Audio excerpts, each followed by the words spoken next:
దేవుడి పట్ల భక్తి, మనం నిజ జీవితంలో ఉద్యోగం, వ్యాపారం, ఇతర వ్యాపకాలు చేసుకుంటూ కాలం గడుపుతూ ఉండి వెళ్ళి గుడికెళ్ళి దండం పెట్టుకురావడం ఒక ఎత్తు. లేదా దాంట్లో కొంత సమయం 1 గంటో 2 గంటలో సేవ, గుడికెళ్ళి మంచినీళ్ళు పోయటమో, క్యూ లైన్లు నడపడమో, ప్రసాదం పంచడం, అన్నదానం చేయడం ఒక ఎత్తు.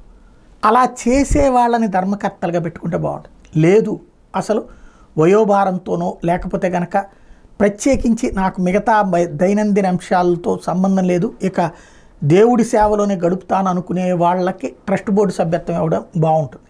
కానీ రాజకీయ పార్టీల యొక్క కార్యకర్తల, అంటే రాజకీయ నిరుద్యోగులకి ఆశ్రయాలు కిందన ట్రస్ట్ బోర్డులు మారినటువంటి నేపథ్యంలో రాష్ట్ర వ్యాప్తంగా ఎన్ని ట్రస్ట్ బోర్డు పోస్టులు ఖాళీలు ఉన్నాయన్నది రాష్ట్ర ప్రభుత్వం లెక్క తీస్తే టోటల్గా MZ1లో 6,320, MZ2లో 4,443 పోస్టులు ఉన్నాయి. టోటల్గా 10,763 పోస్టులు ఖాళీలు ఉన్నాయట ట్రస్ట్ బోర్డు సభ్యులు. ఇందులో శ్రీకాకుళం డిస్టిక్లో ట్రస్ట్ బోర్డులకు సంబంధించి టెంపుల్స్కి 177 ఉన్నాయట ఖాళీలు. అట్లాగే విజయనగరం జిల్లాలో 246 ఖాళీలు ఉన్నాయట. పార్వతీపురం డిస్టిక్లో 68 ఖాళీలు ఉన్నాయట. ఇట్లాగా వివిధ ఆలయాలకు సంబంధించి 10,763 పోస్టులకు సంబంధించి 63 ట్రస్ట్ బోర్డు సభ్యుల పదవులు ఖాళీగా ఉన్నాయి అన్నటువంటి లెక్కని చెప్పుకొస్తున్నారు ఇప్పుడు.